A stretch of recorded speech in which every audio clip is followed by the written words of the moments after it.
सर्वमंगलमांगल्ये शिवे सर्वार्थसाधिके शरण्ये त्र्यंबके गौरी नारायणी नमोस्तुते वक्रतुंड महाकाय सूर्यकोटिसमप्रभ निर्विघ्नं कुरु मे देव सर्वकार्येषु सर्वदा गुरुर्ब्रह्मा गुरुर्विष्णू गुरुर्देवो महेश्वरः गुरु साक्षात् परब्रह्म तस्मै श्री गुरवे नमः.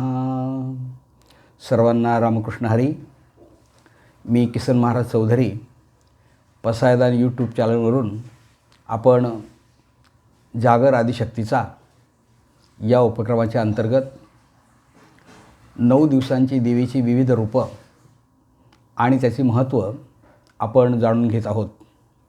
नवरात्राचा आजचा 8वा दिवस आणि या 8व्या दिवशी दुर्गादेवीच्या 8व्या रूपाची पूजा केली जाते आणि ते रूप आहे महागौरीचं.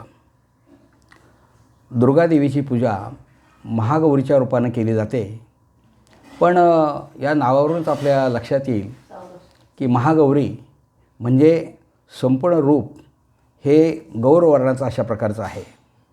देवीला 4 हात आहेत आणि शंख चक्र चंद्र फुलांनी तिचं रूप सजवलेलं असतं. देवीचं असं सुंदर असं रूप आणि गौरवर्णाचं रूप पाहिल्यानंतर भाविकांनासुद्धा खूप प्रसन्नता वाटते. देवीचं हे 8व्या वर्षाचं रूप आहे आणि म्हणून 8 वर्षाचे रूप हे अष्टवर्षा म्हणूनही संबोधलं जातं आणि पांढरं रूप आहे म्हणून तिला श्वेतांबरी असं म्हणतात. देवीच्या अंगावरचे अलंकार हे सगळे पांढरे शुभ्रच असतात. पांढऱ्या मोत्यांची माळ असते, पांढऱ्या मण्यांची माळ असते आणि म्हणून तिला श्वेतांबरी असं समजलं जातं. देवीचं जे वाहन आहे ते वृषभ हे वाहन आहे. हातामध्ये त्रिशूल आहे, मुद्रा आहे, तसंच डमरू आहे आणि एक हात हा वर देणारा अशा प्रकारचा आहे. एक पौराणिक कथा सांगितली जाते की भगवान महादेव आपल्याला पती मिळावेत म्हणून देवीने उग्र अशा प्रकारची तपश्चर्या केली आणि तिच्या तपश्चर्येमुळं तिचं संपूर्ण शरीर हे कृष्णवर्णाचं झालेलं आहे. जेव्हा भगवान महादेव प्रसन्न झाले आणि तिचं रूप पाहिलं तेव्हा आपल्याजवळील पवित्र अशा गंगेच्या पाण्यानं तिला पूर्णपणे स्नान घातलेलं आहे आणि तिचं रूप शुभ्रवर्ण अशा प्रकारचं झालं आणि म्हणून तिला आपण श्वेतांबरी असं म्हणतो. जर आपण या देवीची पूजा केली तर वाईट गोष्टींचा नाश होतो. त्याचप्रमाणे आपल्याजवळ जी पापं आहेत ही पापं सगळी दूर पळून जातात आणि अलौकिकत्व मानवी जीवनामध्ये प्राप्त होतं. इतकं या देवीच्या पूजेचं महत्त्व आहे. आज आपण आणखीन एका देवीच्या स्थानाची माहिती पाहणार आहोत. ते म्हणजे पुण्यनगरीतील चतुर्शृंगी माता. तसं पाहिलं तर पुणे शहर हे सांस्कृतिक नगरी म्हणून समजलं जातं. पुणे शहर हे विद्येचं माहेरघर आहे. एकेकाळी संपूर्ण राजकीय चित्र हे पुण्यातून स्पष्ट व्हायचं. छत्रपती शिवरायांनी आपल्या राजकीय कार्याची सुरुवात या पुण्यनगरीतूनच केली. पेशव्यांच्या काळामध्ये तर या पुण्यनगरीला एक वेगळ्या प्रकारचं राजकीय महत्त्व होतं. स्वातंत्र्यपूर्व काळामध्ये अनेक समाजसुधारक महात्मा ज्योतिबा फुले असतील, क्रांतिज्योती सावित्रीबाई असेल, त्याचप्रमाणे लोकमान्य टिळक असतील, आगरकर असतील, गोखले असतील, या सगळ्यांचा निवास आणि ह्या सगळ्यांची कर्मभूमी ही पुण्यनगरी आहे. पुणे शहराच्या लक्ष्मी रोडने जर आपण चालत गेलो आणि लक्ष्मी रोडच्या पश्चिमेच्या बाजूला मुठा नदी वाहते. लकडी पुलावरून आपण पलीकडे गेलो की आपल्याला डेक्कन फर्ग्युसन कॉलेजचा भाग लागतो आणि त्याच्याही पुढे पश्चिमेकडे आपण चालत गेलो तर तिथे आपल्याला चतुर्शृंगीचं मैदान लागतं. या मैदानाच्या पश्चिमेच्या बाजूला एक उंच अशा प्रकारची टेकडी आहे आणि या टेकडीच्या पूर्वाभिमुख अशा प्रकारचं हे मंदिर आहे. मंदिर फारसं उंच नाही. मंदिरामधली जी मूर्ती आहे ही स्वयंभू अशा प्रकारची मूर्ती आहे. साधारणपणे 80 पायऱ्या वर चढून आपल्याला मंदिराच्या सभामंडपामध्ये प्रवेश करता येतो. मंदिराच्या गर्भगृहामध्ये एक खडकाच्या कातळावर कोरलेली अशा प्रकारची ही मूर्ती आहे. मूर्ती शेंदूर विलेपित अशा प्रकारची असते. तिला अनेक प्रकारचे अलंकार घातले जातात. नाकात नथ, गळ्यामध्ये गळसरी घातली जाते, फुलांच्या माळा गळ्यात घातल्या जातात आणि मग ते मोहक रूप पाहिल्यानंतर भाविकांनासुद्धा खूप प्रसन्नता वाटते. अशी ही मूर्ती नवसाला पावणारी अशी चतुर्शृंगी माता आहे. जो डोंगर आहे तो डोंगर वरच्याबरोबर सपाट आहे आणि त्याला 4 बाजूला अशी 4 टोक दिसतात म्हणून त्याला चतुर्शृंगी. चतुर म्हणजे 4 आणि शृंग म्हणजे टोक, म्हणजे 4 टोकं वरच्या बाजूला दिसतात आणि म्हणून या देवीचं नाव चतुर्शृंगी अशा प्रकारचं नामाभिधान तिला प्राप्त झालं. असं म्हणतात ही स्वयंभू मूर्ती आहे आणि या मूर्तीचा कालावधी किती आहे हेही आपल्याला जरी सांगता आलं नाही तरीसुद्धा ह्या मूर्तीची प्रसन्नता पाहिल्यानंतर भक्तगण नक्कीच प्रसन्न होतात. मूर्तीला 4 हात आहेत, आत्ताच मी आपल्याला सांगितलं. प्रत्येक हातामध्ये एक वेगवेगळ्या प्रकारची शस्त्र आहेत आणि गळ्यामध्ये तुळशींची माळा आणि ही सजवलेली मूर्ती पाहिली की आपलं मन प्रसन्न होतं. साधारणपणे अशी एक कथा सांगितली जाते. 250 वर्षापूर्वी दुर्लभ नावाचा एक गुजराती गृहस्थ पुण्यामध्ये होता आणि साधारणपणे एक त्याला टांगसाळीचा म्हणजे नाणी तयार करण्याचा त्याचा व्यवसाय होता. 1780च्या दरम्यान त्याने पहिल्यांदा जेव्हा टांगसाळ सुरू केली त्यावेळेला त्याला खूप प्रसिद्धी मिळाली आणि दर चैत्र पौर्णिमेला तो वणीला जात असे, सप्तशृंगीला जात असे आणि 60 वर्ष नियमाने त्याची ही साधना चालू होती. पण 60 वर्षानंतर त्याचं शरीर थकलं. मनाची तयारी होती पण शरीराची मात्र तयारी नव्हती.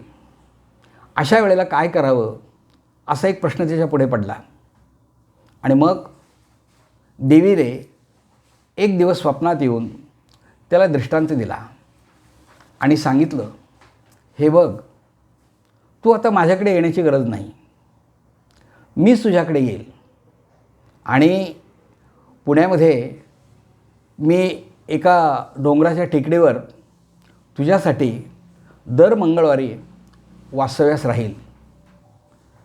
स्वप्नातला दृष्टांत जेव्हा संपला तेव्हा त्याने या टेकडीचा शोध घेतला आणि त्या ठिकाणी त्यांनी या मंदिराची स्थापना केली. अशा प्रकारची एक आख्यायिका आहे. नंतर त्याच्या मुलाकडं हा सगळा कारभार गेला पण मुलाने मात्र पैशाची बरीचशी उधळधान केली. अगदी तिथल्या पुजाऱ्याला म्हणजे ब्राह्मणालासुद्धा त्यांनी विकत घेतलं जणू काही आणि ते मंदिर दुसऱ्यांच्या ताब्यात गेलं. आजही आपण पाहतो की अनगळ नावाचं घराणं आहे, त्या घराण्याला या ठिकाणी संपूर्ण मंदिराच्या पूजेचा मान आहे. ही जी मूर्ती आहे ही मूर्ती मी आत्ता आपल्याला सांगितलं अत्यंत सुंदर अशा प्रकारची मूर्ती. साधारणपणे 8-9 वाजता रोज सकाळच्या वेळेला षोडशोपचारे पूजा केली जाते. पंचामृताने स्नान घातलं जातं. नंतर ठसठशीत अशा प्रकारचा गंध लावला जातो. नाकात नथ घातली जाते, गळ्यामध्ये अलंकार घातले जातात आणि नवीन वस्त्र आणि खणा नारळाची ओटी देवीची भरली जाते. अनेक लोक देवीच्या दर्शनासाठी येतात. देवी ही जागृत आहे. लोक त्या ठिकाणी नवस करतात आणि नवस पूर्ण झाला की नवस फेडण्यासाठी सुद्धा मंदिरामध्ये येतात. खणा नारळाने ओटी भरून आणि फुलांच्या माळा देवीला अर्पण करून हा उत्सव मोठ्या जोरात चालतो. वर्षातून 2 वेळा उत्सव होतो. पहिला उत्सव हा नवरात्राच्या वेळेला म्हणजे आश्विन शुद्ध प्रतिपदेपासून तर 9 दिवस आणि विजयादशमीने या उत्सवाची सांगता होते. या उत्सवाच्या काळामध्ये लाखो लोक देवीच्या दर्शनासाठी जातात. केवळ हिंदूच नाही तर गुजराती, शीख, जैन वेगवेगळ्या पंथाचे लोक त्या ठिकाणी देवीच्या दर्शनासाठी जातात आणि देवीची पूजा बांधतात. देवीच्या जवळ एक सभामंडप आहे. सभामंडपामध्ये सनई आणि चौघड्याचं वाद्य केलं जातं. दर मंगळवारी या देवीच्याच मंदिरामध्ये सनई आणि चौघडा यांचा ध्वनी हा उमटत असतो. लोक जेव्हा पूजेसाठी जातात तेव्हा मनातल्या काही इच्छा त्या ठिकाणी ते बोलून दाखवतात. नवसाला पावणारी देवी म्हणून या देवीची ख्याती आहे. जवळजवळ दुसरा जो उत्सव आहे तो उत्सव साधारणपणे चैत्र महिन्यात असतो. चैत्र महिन्यातल्या उत्सवातसुद्धा हजारो लोक सामील होतात आणि लोक त्या ठिकाणी दर्शनाचा लाभ घेतात. पौष पौर्णिमेलासुद्धा एक मोठी यात्रा या ठिकाणी भरते. अनेक सुवासिनींना त्या ठिकाणी प्रसाद दिला जातो, भोजन दिलं जातं. देवीचा प्रसाद म्हणून काय तर तीर्थ, नंतर गोड प्रसाद हा लोकांना आणि अंगारा हा प्रसाद म्हणून लोकांना दिला जातो. आजही मोठ्या भक्तिभावाने लोक तो प्रसाद आणि देवीचं दर्शन घेण्यासाठी त्या ठिकाणी जात असतात. हा जो उपक्रम आहे या उपक्रमामधून आपण वेगवेगळ्या देवतांची माहिती या ठिकाणी पाहिली आणि त्या माहितीच्या माध्यमातून बरेचसे काही नवीन नवीन माहिती आपल्याला मिळाली. हा चतुर्शिंगीचा उत्सव असतो हा नेमका पावसाळा संपत असतो त्यावेळेला येतो. म्हणजे काही दिवस पावसाळ्याचे सुद्धा असतात. आंधळे, पांगळे, लंगडे असे अनेक लोक या उत्सवाच्या प्रसंगी तिथे असतात आणि लोक त्यांना आपापल्या पद्धतीने दान करत असतात. पाऊस जर आला तर यांच्या निवासाची स्वतंत्र अशा प्रकारची सोय नसते, परंतु आजूबाजूला कुठेतरी लोक थांबतात. पण त्या लोकांची श्रद्धा आहे की डोंगराळ भाग असूनसुद्धा एरवी, साप आणि विंचू अशा प्रकारच्या सरपटणाऱ्या प्राण्यांचं वास्तव्य त्या ठिकाणी असतानासुद्धा या लोकांना बाकी अद्यापपर्यंत कधीही त्या ठिकाणी इजा झालेली नाही असं एक देवीचं सत्व समजलं जातं. असो, आपल्या भारतीय संस्कृतीमध्ये सर्व आदिशक्तींना एक वेगळ्या प्रकारचं महत्त्व आहे. श्रद्धेच्या जोरावर आणि भक्तीच्या जोरावर माणूस आपलं जीवन जगत असतो आणि ही आपली श्रद्धास्थानं आहेत.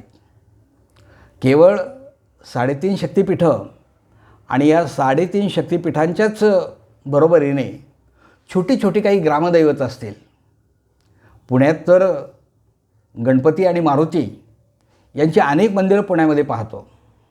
त्याचप्रमाणे देवीची मंदिरंसुद्धा आपल्याला अनेक ठिकाणी पुण्यामध्ये दिसतात आणि ही सगळी आमची श्रद्धास्थानं आहेत.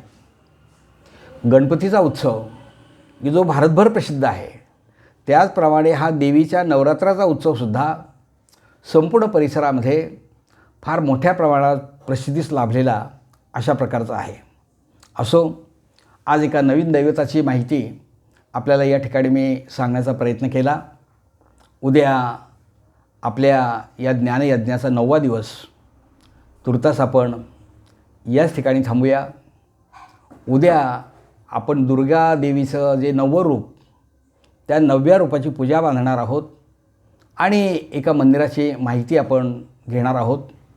तुर्तास आपण याच ठिकाणी थांबूया. सर्वांना रामकृष्ण हरी.